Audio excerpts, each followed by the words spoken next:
नमस्कार, मैं हूं प्रवीण दुबे। तो 4 तारीख तक आप नियमित दावे सुनेंगे। इस बीच नतीजों के पहले एग्जिट पोल भी आ जाएगा, तब भी दावे होंगे, सत्ता पक्ष के भी विपक्ष के भी। चुनाव की मारामारी खत्म होने के बाद मुख्यमंत्री डॉक्टर मोहन यादव ने प्रशासनिक मशीनरी को कसने का काम शुरू कर दिया। बीते कुछ दिनों से कुछ इलाकों से लॉ एंड ऑर्डर को लेकर जो खबरें आ रही थी, उसको गंभीरता से लेते हुए सीएम डॉक्टर यादव ने पुलिस मुख्यालय में एक बड़ी बैठक की, जिसमें डीजीपी समेत कई आला अधिकारी भी शामिल हुए। उससे पहले सीएम प्रदेश बीजेपी मुख्यालय पहुंचे, जहां उन्होंने प्रदेश बीजेपी अध्यक्ष वी डी शर्मा के साथ एक प्रेस कॉन्फ्रेंस की। सीएम ने आरोप लगाया कि कांग्रेस डरी हुई है, एमपी में भी और देश में भी। उन्होंने 12 राज्यों में 72 लोकसभा सीटें कवर की हैं और उन्हें पूरे देश में मोदीमय माहौल दिखाया। एमपी में भी 29 सीटें जीतने का दावा मुख्यमंत्री ने भी किया और प्रदेश अध्यक्ष वी डी शर्मा ने भी दावा किया। वी डी शर्मा तो यह कह रहे हैं कि पिछले चुनाव में हमें 58% वोट मिला था, इस बार हमारा वोट 10% बढ़ाने में हम सफल होंगे, यानी 68% वोट शेयर के करीब हम चले जाएंगे। एमपी के अंदर राजनीति शोध का विषय बनेगी, यह क्लेम किया बीजेपी प्रदेश अध्यक्ष वी डी शर्मा ने। प्रदेश के 80% बूथ जीतने का भी दावा हुआ। उधर कांग्रेस ने फिर से ईवीएम को लेकर अपनी शंका जाहिर की है। पार्टी का मानना है कि उज्जैन और छिंदवाड़ा में गड़बड़ी हो सकती है। एक जगह की आशंका प्रदेश अध्यक्ष जीतू पटवारी ने जताई, एक जगह खुद प्रत्याशी नकुल नाथ ने बयान दिया। तो आज बात करेंगे इन्हीं दावों की भी, चुनाव के बाद बदले हुए हालातों पर भी, और इस पर भी कि प्रदेश की राजनीति का ऊंट चुनाव के बाद किस करवट बैठने वाला है। बहुत सारे ऐसे सवाल जिन्हें लेकर खास पैनल के पास जाएंगे और कहेंगे जवाब तो देना होगा, लेकिन रस्मन सबसे पहले आपको दिखाते हैं एक रिपोर्ट, देखिए। एमपी सहित देश भर के सभी दलों के नेताओं को अब जाकर मिला आराम। एमपी के कांग्रेस नेता तो पहले ही आराम की मुद्रा में आ गए थे, अब बीजेपी को भी सुकून और मंथन का मौका मिला है। एक तरफ तो मुख्यमंत्री डॉक्टर मोहन यादव प्रशासनिक व्यवस्था में जुटे हैं, रोज अधिकारियों की मीटिंग और समीक्षा कर रहे हैं। आज उन्होंने पुलिस मुख्यालय में डीजीपी सहित पुलिस के आला अधिकारियों के साथ मीटिंग की। उससे पहले बीजेपी के प्रदेश मुख्यालय में प्रदेश अध्यक्ष वी डी शर्मा के साथ सियासी मसलों पर भी मीडिया से संवाद किया। मीडिया से मुखातिब हुए सीएम और प्रदेश अध्यक्ष ने दावा किया कि एमपी की सभी 29 सीटों पर ऐतिहासिक जीत मिलेगी। पिछले चुनाव में 58% वोट मिला था, इस बार 10% वोट शेयर बढ़ाने में सफल हो जाएंगे, ये दावा है बीजेपी का। यानी 68% के करीब पहुंच जाएगी बीजेपी, ऐसा क्लेम किया जा रहा है। और यह भी कहा गया कि एमपी के अंदर राजनीति शोध का विषय बनेगी। आज तक कभी ऐसा नहीं हुआ कि 29 की जगह 27 के चुनाव कांग्रेस ने लड़ा हो। आजादी के बाद ये बड़ा नया इतिहास बना है कांग्रेस का। मैं तो समझता हूँ कितनी हिम्मत जुटा के बोलना पड़ता कि हम बहुत दमदारी से लड़े। कभी इतना ही बोल दो कि लड़े कितनी सीट पे, तो दम तो वैसे निकल गया। जिनका बराबर की सीटों पे लड़ने का दम नहीं है, वो दमदारी किसको कहते हैं? कि जो हमने नेतृत्व में पीढ़ी परिवर्तन का जो समय भाजपा चुनती है और पीढ़ी परिवर्तन को जो स्थापित करती है, ये नए खून को, युवाओं पे भरोसा को और बदलते दौर में लोकतंत्र को गौरवान्वित करने का मौका भी रहता है। कि एक तरह से हमारी टीम तो ये तुलनात्मक रूप से तीसरी पीढ़ी की आ गई। हमने बूथ विजय का जो अभियान लिया था, 80% बूथों पर इस बार भारतीय जनता पार्टी विजयश्री हासिल करेगी। जो पिछले लोकसभा के चुनाव में 58% हमें वोट मिला था, इस बार कि हम 10% वोट शेयर बढ़ाने में सफल होंगे। 68% वोट शेयर लगभग इसके नजदीक भारतीय जनता पार्टी मध्य प्रदेश जाएगी। मध्य प्रदेश के अंदर हम इस बार ऐतिहासिक बहुमत के साथ 29 की 29 सीटें, हम छिंदवाड़ा भी ऐतिहासिक बहुमत से जीत रहे हैं। और इस बार 400 पार के नारे में एक कमल का फूल जो बचा था, वो योगदान मध्य प्रदेश की ओर से भी होगा। कांग्रेस के प्रदेश के नेता लोकसभा चुनाव के दौरान भी और उसके बाद भी अपने अपने इलाकों में ही केंद्रित रहे। कांग्रेस के कई नेताओं ने अभी से ईवीएम पर सवाल भी उठाने शुरू कर दिए। प्रदेश अध्यक्ष जीतू पटवारी ने भी एक चिट्ठी लिखकर अंदेशा जताया था कि चुनाव आयोग को उज्जैन में काउंटिंग के दिन एक विशेष ऑब्जर्वर तैनात किया जाना चाहिए, क्योंकि उज्जैन मुख्यमंत्री का गृह जिला है और वहां गड़बड़ी हो सकती है। ऐसे ही आरोप आज छिंदवाड़ा से कांग्रेस के पार्टी प्रत्याशी नकुल नाथ ने लगाया है। उन्होंने कहा कि कलेक्टर छिंदवाड़ा ने वोटिंग के वक्त भी बीजेपी का समर्थन किया था और ये आशंका है कि काउंटिंग के वक्त भी वो बीजेपी का समर्थन कर सकते हैं। हम लोग 80 सीटें आएंगी और कई लोग तो हमें बहुमत भी दे रहे हैं। भाजपा 400 नहीं जाएगी, तो केवल मशीन ले जा सकती और तो नहीं ले जा सकती। एमपी में कांग्रेस के पास लोकसभा चुनाव के लिहाज से खोने के लिए बहुत कुछ है नहीं।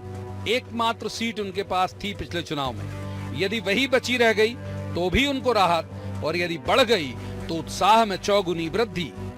बीजेपी के इस दावे का भी परीक्षण होने में अब ज्यादा वक्त नहीं है कि उसका प्रदर्शन राजनीतिक शोध का विषय बनेगा। Bureau report, BSTV. तो उन मेहमानों का मैं सबसे पहले आपसे तारुफ करा दूं जिनके साथ हम चर्चा को आगे बढ़ाएंगे। हमारे साथ हैं जितेन मिश्रा, कांग्रेस के विद्वान ऊर्जावान प्रवक्ता हैं। जितेन जी का बहुत स्वागत। दूसरी मेहमान है प्रियंका दुबे, बीजेपी की विद्वान ऊर्जावान प्रवक्ता हैं। प्रियंका जी का भी बहुत बहुत स्वागत। और तीसरे मेहमान है अक्षत शर्मा, वरिष्ठ पत्रकार हैं, अच्छे राजनीतिक विश्लेषक हैं। अक्षत जी का भी बहुत बहुत स्वागत। आज शुरुआत करेंगे जितेन जी से। तो जितेन जी, एमपी में जो पॉलिटिक्स है उस पर रिसर्च होगा। 68% वोट शेयर और 80% बूथ बीजेपी जीत जाएगी 4 तारीख को। आपकी टिप्पणी। देखिए, भारतीय जनता पार्टी की उस बात पर भी रिसर्च होना चाहिए प्रवीण जी, जिस पर उन्होंने कहा था कि बंगाल में 200 पार, दिल्ली में 40 पार, तो उस पर भी रिसर्च होना चाहिए। जब अमित शाह ने स्पष्ट कर दिया कि ये ऐसे नारे हम कार्यकर्ताओं में उत्साह बढ़ाने के लिए देते, ये हमारा जुमला था, तो फिर आज भी ये जुमला साबित होगा, क्योंकि भारतीय जनता पार्टी को जुमले देने का अनुभव है और इन्हीं जुमलों के आधार पर भारतीय जनता पार्टी चुनाव जीतने की बात करती है। मेरा ये कहना है कि इस आधार पर इतनी बात कर रहे हैं आप। 400 पार का नारा तो भारतीय जनता पार्टी के नेताओं ने छोड़ दिया। किस आधार पर आप बहुमत में हासिल करने की बात कर रहे हैं? आप ये बताइए, इस देश के प्रधानमंत्री 10 सालों का अपना हिसाब देने के बजाय मुसलमान मटन, मछली, मंगलसूत्र और भैंस पे भाषण देते हैं। इससे समझ में आता है कि भारतीय जनता पार्टी कॉन्फिडेंट नहीं है। आप ये बताइए कि आपको ये बात करना चाहिए था कि इस देश में 10 सालों में हमने क्या काम किया और आगे हम क्या काम करने जा रहे हैं, उस पर इस चुनाव में बात नहीं हुई। असल में क्या है प्रवीण जी कि 2014 का चुनाव जो था वो इन्होंने सपने दिखा के चुनाव जीत लिया। 2019 का चुनाव राम मंदिर के प्रकाश में आ गया। काट की हंडी कितने बार चलेगी? एक बार चढ़ गई, 2 बार चढ़ गई। अब जनता सवाल पूछने के मूड में आ गई। अब जवाब ले लेते हैं आपके ही सवाल को सवाल की शक्ल में लेके प्रियंका जी की तरफ चलते। प्रियंका जी, मोटी मोटी बात जो भाव वहां से ध्वनित हुआ कांग्रेस की तरफ से वो ये है कि सिर्फ जुमला है, उस गोल को अचीव नहीं कर पाओगे आप लोग, जो आज प्रेस कॉन्फ्रेंस में मुख्यमंत्री और प्रदेश अध्यक्ष ने क्लेम किया। कितनी हास्यास्पद बात है प्रवीण जी भाई साहब। ये लोग दिल्ली की बात करते हैं जिसमें ये लोग क्षेत्रीय पार्टी आम आदमी पार्टी के ऊपर निर्भर हो गए। अपना आकलन नहीं करते हैं, जो कि सबसे पुरानी पार्टी और सबसे बहुमत में सरकार में रहने वाली पार्टी आज क्षेत्रीय दलों के ऊपर निर्भर हो गई है। इनको खुद का चिंतन करना चाहिए, उसके बाद लोग आत्मविश्वास से बात करते हैं। आम आदमी पार्टी की विजय पे खुश होने वाले व्यक्ति पहले ये तो बताइए कि दिल्ली में आप कहाँ हैं? आम आदमी पार्टी तो है पर कांग्रेस कहाँ सस्टेन करती है? आप है लेकिन आप कहाँ हैं? जी, आप कहाँ हैं? दूसरी चीज, टीएमसी पे गर्व कर रहे हैं, जो कि इन्हीं की वर्टिकली डिवाइड होने के बाद बनी हुई पार्टी कांग्रेस। अरे भाई, खुद के एफर्ट्स पे बात कीजिए ना। भारतीय जनता पार्टी खुद के एफर्ट्स पे बात करे, कांग्रेस अपना मंथन, अपना चिंतन, आत्मावलोकन, ये सारे शब्दों से बिल्कुल विमुख हो चुकी है। वास्तु दोष ढूंढने वाली कांग्रेस अगर विषय वस्तु पे कार्य करके उसमें दोष ढूंढ के और उसका अगर विचार करेगी तो शायद कुछ अच्छी बात बन भी सकती है। परंतु आज हमें खुद सोचना चाहिए कि जो सबसे पुरानी पार्टी थी, जिसका ये नारा देते हैं कि हम सबसे पुरानी पार्टी है, तो आज इतनी बार वर्टिकली 61 टाइम्स डिवाइड हो गई और आज भी अपने लोगों को नहीं संभाल पा रही है। तो नेतृत्व में कमी है, असक्षम असफल नेतृत्व है, इन्हें स्वीकार करते हुए उस पर विचार करना चाहिए। ठीक है, अब हम बात करते हैं हमारी पार्टी की। आऊंगा अभी तो बहुत वक्त है, आऊंगा आपके पास। मोटी मोटी सारी बातें आपके ले ली। अक्षय जी को इन करना जरूरी, बहुत देर से उनके पास गए नहीं। अक्षय जी, आज आप जागरूक जर्नलिस्ट हैं, आज आपने दोनों की प्रेस कॉन्फ्रेंस बहुत बारीकी से सुनी होगी। जो क्लेम आया उससे सहमत हैं आप? और दूसरा, जो वीडी शर्मा जी ने कहा कि एमपी की पॉलिटिक्स पर रिसर्च होगा आने वाले दिनों में, यानी 4 तारीख के बाद।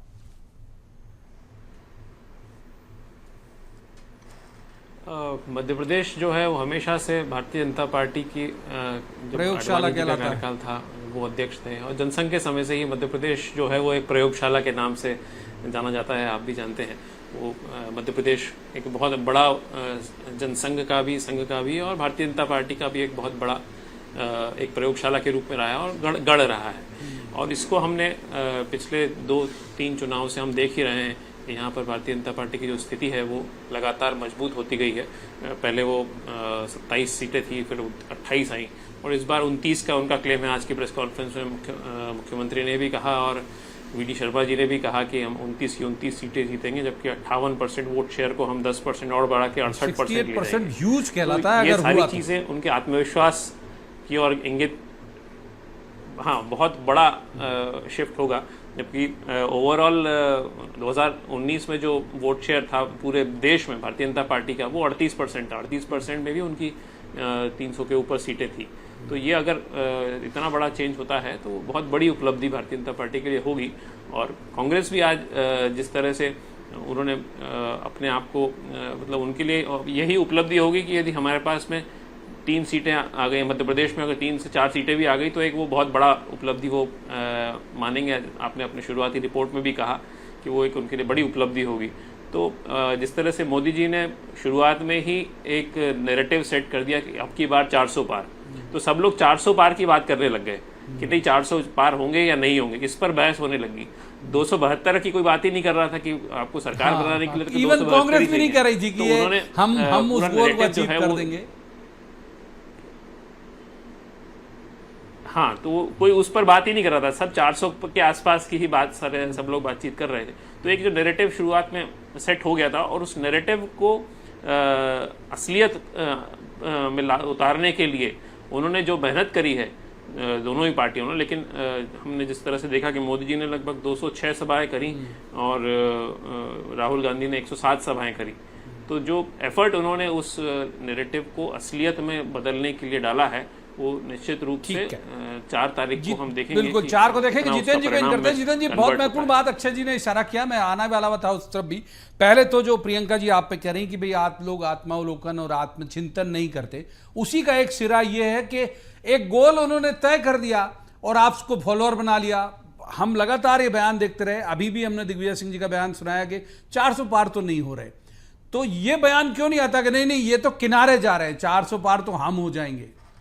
जीतन जी, नहीं देखिए प्रवीण जी, अक्षय जी ने बहुत बढ़िया सवाल उठाया कि 400 पार का जो नारा भारतीय जनता पार्टी ने दिया ये इसके गले की फांस बन गया। अगर सरकार बनाने की बात होती तो एक बार समझ में आती, लेकिन इस जनता जनार्दन ने जब देखा कि आप महंगाई पे बात नहीं कर रहे, भ्रष्टाचार पे बात नहीं कर रहे, बेरोजगारी पे बात नहीं कर रहे, इस देश में 80 करोड़ लोगों को अगर मुफ्त अनाज देना पड़ रहा है तो इस देश की अर्थव्यवस्था को मुझे लगता है समझाने की जरूरत नहीं। अब अक्षय जी का जो सवाल आया कि 400 पार की बात की, ये भारतीय जनता पार्टी को नुकसान पहुंचा गया। असल में 400 पार की आपको जरूरत क्यों पड़ी, इसको अरुण गोविल से लेकर के और भारतीय जनता पार्टी के 4-5 नेताओं ने ये बता दिया कि हमको संविधान बदलना है। बस यहीं से भारतीय जनता पार्टी की चूक सामने आ गई और उन्हें ये लगा कि संविधान बदला जाएगा, आरक्षण पर चोट होगी, ओबीसी वर्ग। अच्छा, आपके अकॉर्डिंग कितनी आएंगी सीटें? एमपी में भी बता दीजिए, मतलब आपके अनुसार एमपी में बीजेपी की कितनी सीटें आ सकती हैं?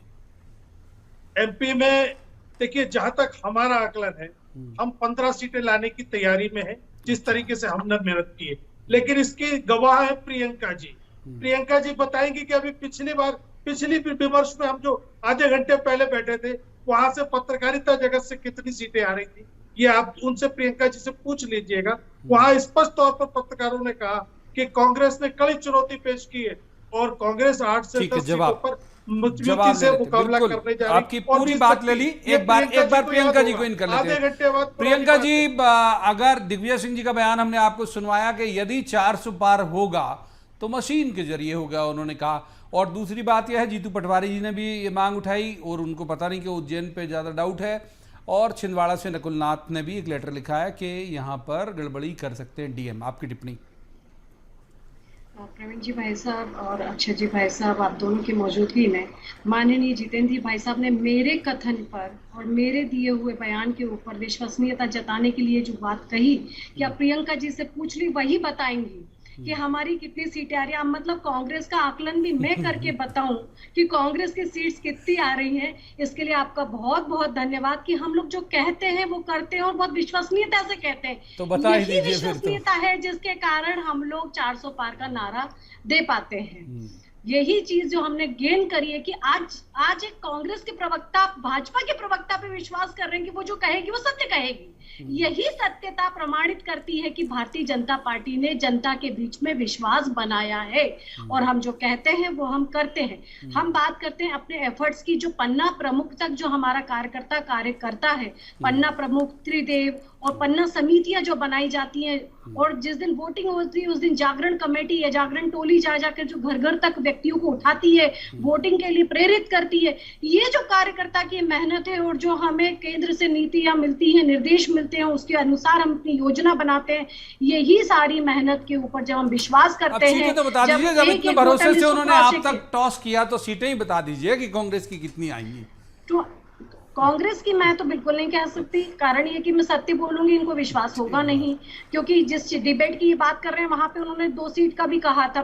जो पत्रकार जी थे उन्होंने ही कहा था कि 2 डिजिट का मतलब तो कुछ भी हो सकता है, 0-1 भी हो सकता है और 1-0 भी हो सकता है, ये उनके कथन थे। जो प्रभु जी की बात कर रहे हैं, प्रभु जी पटेरिया की बात कर रहे हैं, तो मैं स्पष्ट बता दूं, उन्होंने ये कहा था कि कांग्रेस 0-1 भी हो सकती है, 1-0 भी हो सकती है, ये तो 4 तारीख को पता चलेगा, यही उनके शब्द थे। लेकिन इसके बाद अगर हम बात करें तो जो 29 सीटों पे आप लड़े नहीं है तो आप 29 का तो दावा कर नहीं सकते, तो आप 27 की बात करते हैं। और दम से आप जब सारी सीट्स पे लड़े नहीं है तो 2 डिजिट की बात करना तो थोड़ा सा हास्यास्पद हो जाएगा। सारी बातें जाऊंगा, अभी बहुत वक्त है अभी हमारे पास। अक्षर जी को इन करना चाहूंगा मैं।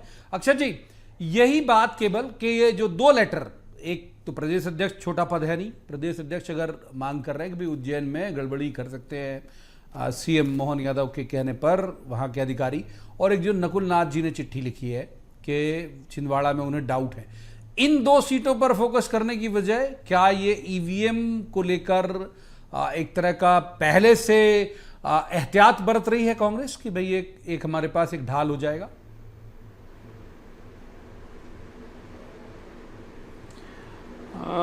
चुनाव परिणाम के दिन जो भी परिस्थितियां बनेगी उसको लेकर जो आशंका कांग्रेस अध्यक्ष ने व्यक्त करी है, तो निश्चित रूप से जो चुनाव आयोग है वो उसका संज्ञान लेगा और जो भी सावधानी बरतनी होगी वो उसको करेगी।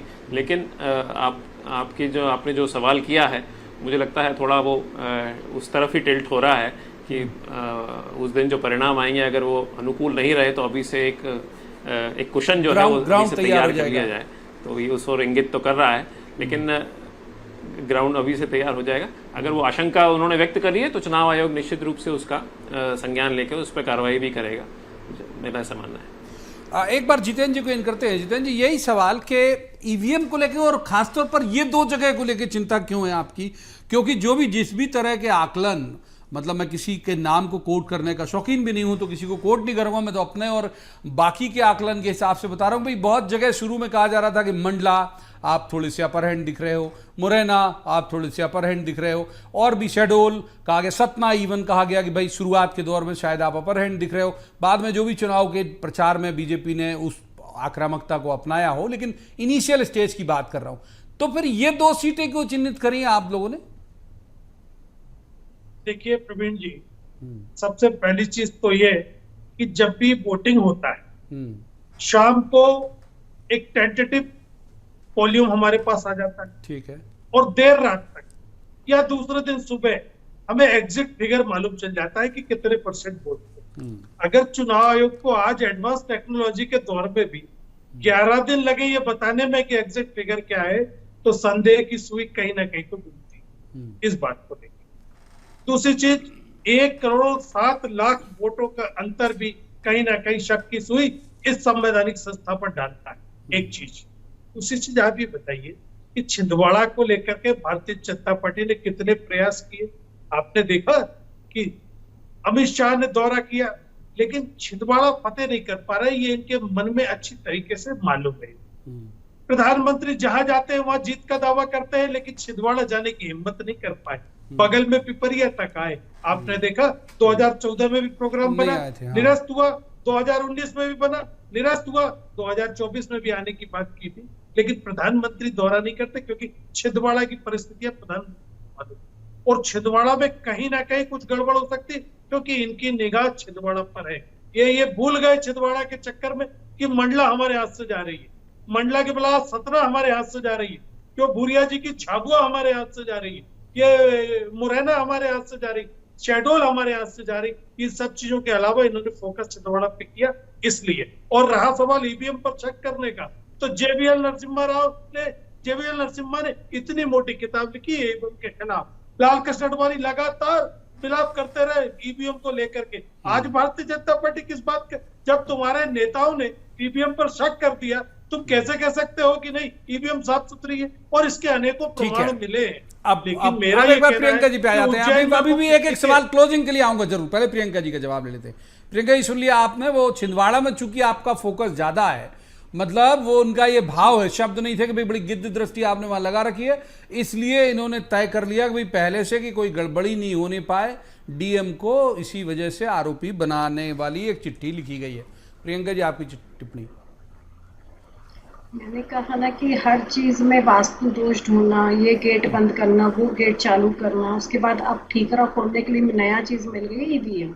वो पुराना इनका विधवा विलाप उसके ऊपर चलता रहता है कि इनको ईवीएम के नाम पे बोलना। मैंने फिर यही कहूंगी कि आप लोग ये तो बताइए कि वहां पर जो इतना पलायन मचा हुआ था आपकी पार्टी में, तनातनी बनाम सनातनी का मीडिया ने स्लोगन दे दिया, आप इस पे क्यों नहीं मंथन करना पसंद करते? मुझे आज भी ये चीज बड़ी लोकतांत्रिक व्यवस्था के ऊपर बड़ा अटपटा लगता है कि एक पार्टी जो है वो अपना आत्मावलोकन करने की जगह बस इस चीज में लगी हुई है कि भाजपा की गले में कौन सी फांस अटकेगी, कौन सी निकलेगी, क्या होगा क्या नहीं होगा। आप जितना चिंतन मनन भाजपा का करते हैं उसका अनुसरण ही कर लीजिए। चलिए आप हमारी रीति नीति के ऊपर ही चुनाव लड़ लीजिए, जैसे हमारी स्कीम्स होती हैं उनके ऊपर अपने इलेक्शन की तैयारी कर लीजिए, हो सकता है आपको फायदा हो जाए।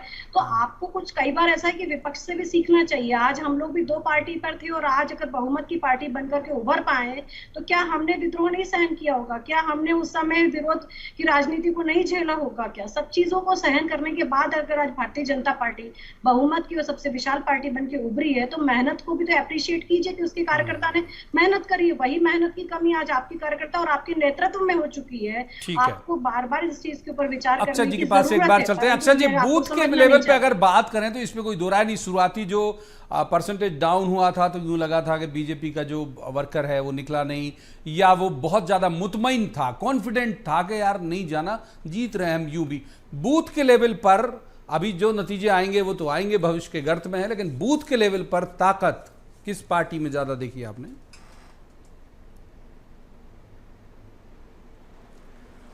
विधानसभा में जिस तरह का जोश और उत्साह उस समय था, देखा था मध्य प्रदेश में, वैसा उतना उत्साह इस बार लोकसभा में नहीं देखने को मिला।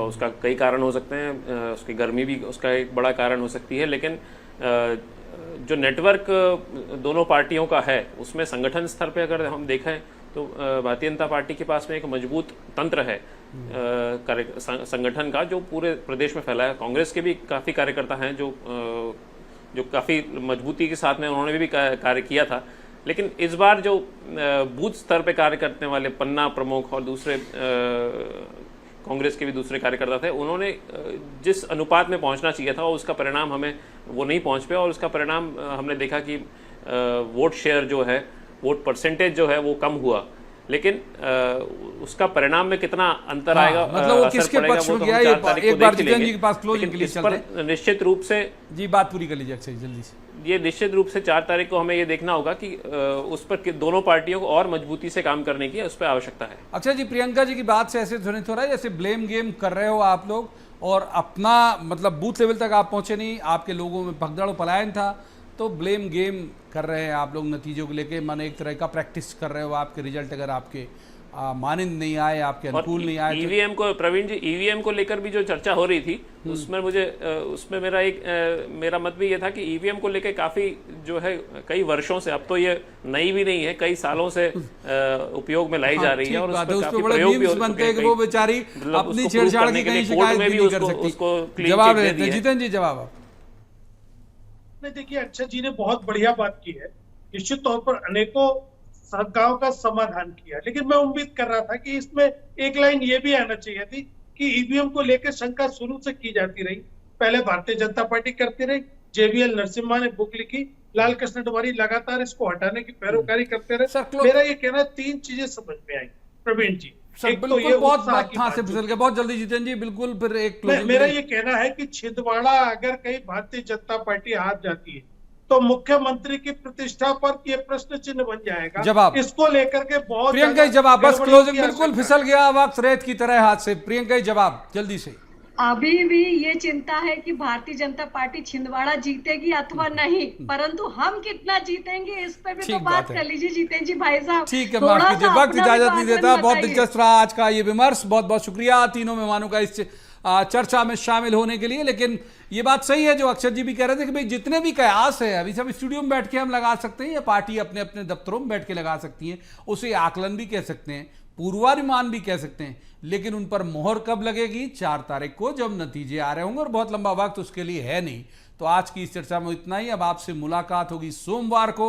जाहिर बात है कि इन्हीं विषयों के इर्द गिर्द खास पैनल के साथ बैठकर कहेंगे, जवाब तो देना होगा। तब तक आप देखते रहिए BSTV।